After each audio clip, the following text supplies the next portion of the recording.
वे दोनों अभी बात कर ही रहे थे कि तभी वहां स्वाति आ गई। स्वाति शिव्यान को देखकर असहज हो गई। तो वहीं शिव्यान ने अपनी आंखें छोटी करते हुए राहुल से कहा, चल क्या रहा है यहाँ। वह उसकी बात का कुछ जवाब देता कि तभी स्वाति की नज़रें उसके सिगरेट पकड़े हुए हाथ पर गई। यह देखकर वह उसे खा जाने वाली नज़रों से देखने लगी। स्वाति को देखकर उसने जल्दी से सिगरेट को फेंक दिया। तो वहीं शिव्यान को उसे डरते हुए देखकर हंसी आ रही थी। उसने हंसते हुए ही धीरे से कहा, क्या यही मेरी होने वाली भाभी है। राहुल ने सिर हिलाते हुए आगे कहा, मैं तुझे बाद में बताता हूँ, पहले इस झांसी की रानी को संभाल लूँ। उसकी बात सुनकर वह जोर जोर से हंसने लगा और हंसते हुए ही वहां से चला गया। उसके रूम से निकलते ही स्वाति राहुल पर बरस पड़ी। दूसरी तरफ ओबरॉय मैंसन में सीवी रिहान को काफ़ी देर से ढूंढ रही थी, पर वह उसे कहीं नहीं दिख रहा था। तभी उसने खुद के सिर पर मारते हुए कहा, क्या यार सीवी, तू भी बुद्धू की बुद्धू ही रहेगी। रूम में तो चेक किया ही नहीं। खुद से ही बातें करते हुए सीवी उसके कमरे में चली गई। कमरे में अंदर जाते ही उसने रूम को अंदर से बंद कर दिया। वहीं दूर खड़ी शिवन्या ने सीवी को रिहान के रूम में जाते हुए देख लिया था। उसने अपनी तीखी नज़रों से रिहान के कमरे को और देखते हुए खुद से कहा, इससे पहले कि बात हाथ से निकल जाए मुझे जल्दी ही कुछ करना होगा। उधर शिव्यान राहुल के रूम से निकलकर अपना फ़ोन यूज़ करते हुए जा रहा था। तभी वह सामने से आ रही आंसू से टकरा गया। आंसू गिरती उससे पहले ही शिव्यान ने उसे उसकी कमर से पकड़कर थाम लिया। आशु ने गिरने के डर से अपनी आंखें बंद कर ली थी। उसने उसे इतना डरा हुआ देखकर कहा, आंखें खोलो अपनी, गिरने से बच गई हो तुम। एक बार फिर मैंने बचा लिया तुम्हें। शिव्यान की बातों से एहसान झलक रहा था। उसकी आवाज़ सुनकर आंसू ने अपनी आंखें खोली और अपनी काली आंखों से उसे घूरने लगी। जब शिव्यान ने देखा कि वह उसे घूर रही है तो उसने तंज कसते हुए कहा, तुम मुझे घूर क्यों रही हो, थैंक यू बोलो मुझे, मैं तुम्हें गिरने से बचाया है। यह सुनकर आंसू उसे थोड़ी दूर बनाकर खड़ी हो गई और उसे देखते हुए बोली, क्यों बोलूँ मैं आपको थैंक यू, गलती आपकी है। अगर आप देख कर चलते तो गिरने की नौबत ही नहीं आती।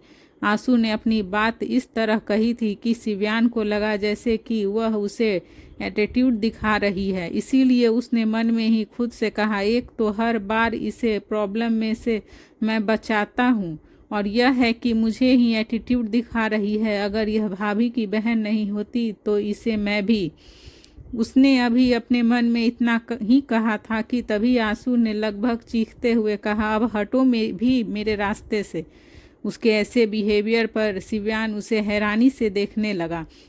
उसे लग रहा था कि आंसू सदमे से पागल हो गई है। वह उसे कुछ कहता उससे पहले ही आंसू उसे सुनाकर चली गई। शिव्यान ने अपने माथे पर हाथ रख लिया, फिर उसे जाते हुए देखकर अपना माथा सहलाते हुए कहा, मेरा ही टाइम खराब चल रहा है जो मैं बार बार इस बिना हाथ पैर वाली लड़की से टकरा जाता हूँ। जहाँ एक तरफ चीज़ें ठीक हो रही थी तो वहीं दूसरी तरफ संजय अपने आलीशान कैबिन में बैठा गहरी सोच में डूबा था।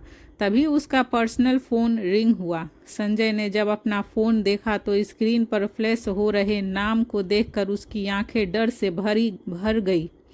ऑफिस का एयर कंडीशनर ऑन होने के बावजूद भी डर से उसके माथे पर पसीने की बूंद छलक आई।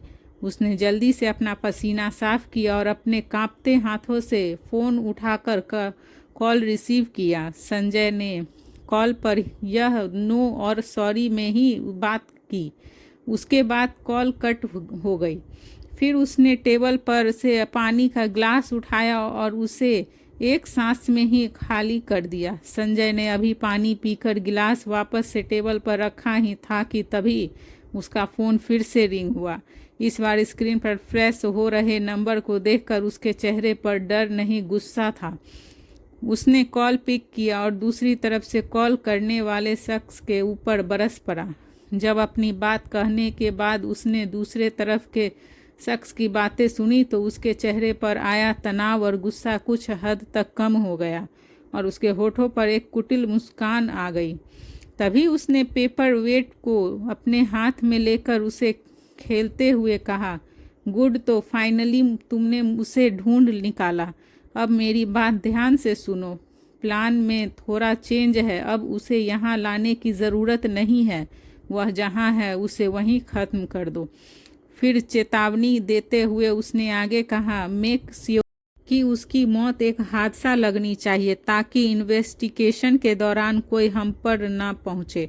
दूसरी तरफ फोन पर बात कर रहे शख्स ने ओके कहा। तभी संजय ने कुछ याद करते हुए आगे कहा, तुम चाहो तो वहाँ के माफिया की हेल्प ले सकते हो। वह जितने पैसे मांगे उन्हें उतने पैसे देकर अपना काम करवाओ, पर याद रहे काम अगले हफ्ते तक हो जाना चाहिए। उसकी बात पर दूसरी तरफ से बोल रहे शख्स ने ओके कहा। फिर संजय ने कॉल कट की और स्माइल करते हुए अपनी चेयर को स्विंग करने लगा। समय रेत की तरह हाथ से फिसलता जा रहा था। उसे रोकना किसी के बस में नहीं था। आज शिवी को पुणे आए हुए 4 दिन हो गए थे और वह यहाँ से वापस जाने के लिए दिन गिन रही थी। शिवी अपने रूम में बेड पर लेटी अपने दोनों हाथों को हवा में उठाए फ़ोन चला रही थी। तभी शिवन्या उसके रूम में आई। उसे देखकर शिवी उठकर बैठ गई और अपने कपड़े को सही करते हुए बोली, मॉम आप यहाँ। शिवन्या ने उसे अपने हाथ में पकड़ी ड्रेस को बेड पर रखते हुए कहा, आज तुम यह पहनोगी। शिवी ने एक नज़र ड्रेस को देखकर कहा, क्यों पहनूं मैं इस ड्रेस को? जो मैंने कपड़े पहले से पहने हैं उसमें क्या खराबी है? उसकी बात पर शिवन्या ने कहा, कब तक यह जीन्स टी शर्ट और ट्राउज़र पहनोगी? तुम्हारा कॉलेज ख़त्म हो गया है तो अपना ड्रेसिंग सेंस थोड़ा चेंज करो। तुम्हारे डैड के कुछ फ्रेंड्स आ रहे हैं आज, तो तुम आज यही पहनोगी। अपनी बात बोलकर शिवन्या बिना उसकी बात सुने वहां से जाने लगी। फिर दरवाजे के पास रुककर पीछे पलटते हुए उसने कहा, मेरे लिए तो तुम यह कभी नहीं कर पाओगी। अपने डैड के लिए ही इसे पहन लेना। उसके जाने के बाद शिवी ने फिर से ड्रेस को देखा। वह एक वाइट कलर का लॉन्ग फ्रॉक सूट था जो कि एक गाउन के लुक में था, जिसकी चुन्नी का रंग लाल था। बेमन से उठी और ड्रेस को लेकर चेंज करने चली गई। चेंज करने के बाद वह मिरर के सामने खड़ी होकर उसे मैचिंग ईयरिंग पहनने लगी। उसने जैसे ही अपना चश्मा पहनने के लिए उठाया कि तभी उसके रूम में नॉक करके एक मेड अंदर आई और शिवी को एक बॉक्स देते हुए बोली, मैम ने कहा है आपको यह लेंस लगा कर आना है। उसने मेड के हाथ से बॉक्स को लेकर उसे जाने के लिए कहा। मेड के जाने के बाद उसने मिरर में देखते हुए खुद से कहा, मेरे चश्मे से डैड के फ्रेंड का क्या लेना देना? आखिर चल क्या रहा है मॉम के माइंड में? शिवी इन्हीं सब बातों के बारे में सोचते हुए लेंस पहनकर अपने रूम से निकल कर जाने लगी कि तभी वह सामने खड़े रिहान से टकरा गई। वह गिरती उससे पहले ही रिहान ने उसका हाथ पकड़कर उसे संभाल लिया और अपने करीब खींच लिया। फिर उसकी बाजुओं को पकड़कर उसकी आंखों में देखते हुए कहा, ध्यान कहाँ रहता है तुम्हारा? शिवी ने ठीक से खड़े होते हुए कहा, कहीं भी तो नहीं। तभी रिहान ने उसे ध्यान से देखा। वह आज कुछ अलग और पहले से ज़्यादा खूबसूरत लग रही थी। वाइट और रेड कलर की आउटफिट में और आंखों में हल्का काजल लगाए शिवी आज उससे बहुत खूबसूरत लग रही थी। उसने जब रिहान को खुद को ऐसे देखते पाया तो झिझकते हुए कहा, क्या मैं अच्छी नहीं लग रही हूँ इस ड्रेस में? जिस पर रिहान ने कहा, नहीं। शिवी ने मुंह बनाते हुए कहा, मैंने कहा था मॉम से यह ड्रेस मुझ पर अच्छी नहीं लगेगी। रिहान उसके इस तरह चिढ़ जाने पर मंद मंद मुस्कुरा रहा था। फिर उसने शिवी को और ज़्यादा परेशान करते हुए कहा, तुम इस ड्रेस में सिर्फ अच्छी नहीं बहुत अच्छी लग रही हो। उसकी बात सुनकर वह ब्लश करने लगी और शर्म से अपनी पलकें झुकाते हुए मुस्कुराने लगी। रिहान ने आगे कहा, बस एक कमी है। यह कहकर वह उसके रूम में चला गया। शिवी भी उसे जाते देखकर सोचने लगी। तभी वह वापस आया और उसे चश्मे को साफ करके उसे पहना दिया। फिर उस पर अपनी एक प्यार भरी नज़र डालते हुए बोला, परफेक्ट, अब जाओ। उसकी बात सुनकर शिवी स्माइल करते हुए नीचे चली गई। वह जैसे ही लिविंग एरिया में आई तो वहां बैठे गेस्ट को देखकर चौंक गई और मन में ही खुद से कहा, मॉम ने तो कहा था डैड के फ्रेंड आए हैं, यहाँ तो पूरी एक फैमिली है। यह तो डैड के फ्रेंड भी नहीं लग रहे हैं। उसे जैसे ही एहसास हुआ कि दाल में कुछ काला है, वह उल्टे पैर जाने लगी। तभी शिवन्या की नज़र उस पर पड़ गई और वह जल्दी से उठकर शिवी के पास आई। शिवी को चश्मा पहने देखकर शिवन्या चिढ़ गई और उसने मन में ही कहा, यह लड़की कभी मेरी बात नहीं सुनती, लेंस लगाकर आने को कहा था और चश्मा पहनकर आई है। फिर वह जबरदस्ती उसे अपने साथ लेकर आई और वहीं बैठे एक लड़के के सामने बिठाते हुए बोली, यह मेरे बेटी है, शिवी ओबरॉय। शिवी के सामने बैठा लड़का बार बार उसे अपनी पलकें उठाकर देख रहा था और साथ ही शर्मा भी रहा था। तो वहीं शिवी अपनी मॉम का गुस्सा उस लड़के पर निकाल रही थी और उसे घूर घूर कर देख रही थी। वह उस लड़के को अपनी आंखों से ही डरा कर भगा देना चाहती थी, लेकिन शिवी के तार उसे घूरने से लड़के को वह और ज़्यादा पसंद आ रही थी और वह उसे स्माइल करते हुए कंटिन्यूअसली देख रहा था। वहीं दूर खड़ा रिहान भी यह सब देख रहा था। जब उसने लड़के को शिवी को ऐसे स्माइल करते हुए देखा तो उसने गुस्से में अपने एक हाथ का पंच बनाकर जोर से पिलर पर दे मारा, जिसकी वजह से उसके हाथ से खून बहने लगा। सबके जाने के बाद शिवी अपने रूम में आई और उसने अपने रूम को अंदर से लॉक कर लिया। शिवन्या बाहर खड़ी डोर पर नॉक कर रही थी पर उसने डोर ओपन नहीं किया। तभी कायरव वहां आए और शिवन्या का हाथ पकड़कर उसे गुस्से में अपने रूम में ले गए।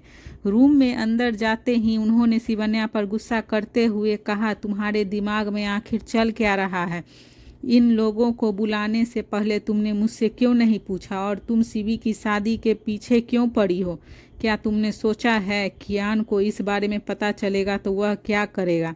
कियान का नाम सुनते ही शिवन्या गुस्से से भर गई और उसने कायरव पर बरसते हुए कहा, ऐसा क्या कर दिया मैंने जो आप मुझ पर इतना गुस्सा कर रहे हैं? हर माँ की तरह मैं भी चाहती हूँ कि मेरी बेटी की शादी हो, उसका घर बसे, और मेरा साथ देने की बजाय आप मुझ पर ही गुस्सा कर रहे हैं। उसकी बात पर कायरव ने उसे टोंट मारते हुए कहा, यह बात तो तुम्हारे बारे में से सब जानते हैं, तुम बिना किसी वजह के कुछ नहीं करती और तुम चाहती हो कि मैं इसमें तुम्हारा साथ दूं, कभी नहीं। और रही बात शिवी की शादी की, तो कियान यह होने नहीं देगा जब तक वह नहीं चाहेगी। तुम्हारी लाख कोशिशों के बाद भी शिवी की शादी नहीं होगी। अपना बात पूरी करके कायरव वहां से चले गए। शिवन्या गुस्से में हाँफ रही थी। उसने दांत पीसते हुए खुद से कहा, कियान आखिर तुम चाहते क्या हो? इस बार तुम्हारी नहीं चलेगी। शिवी मेरे बेटी है, उसकी जिंदगी का फैसला लेने का हक मेरा है, तुम्हारा नहीं। क्या शिवन्या अपने मकसद में कामयाब होगी? क्या होगा जब कियान को उसकी इस हरकत के बारे में पता चलेगा? जानने के लिए सुनते रहिए।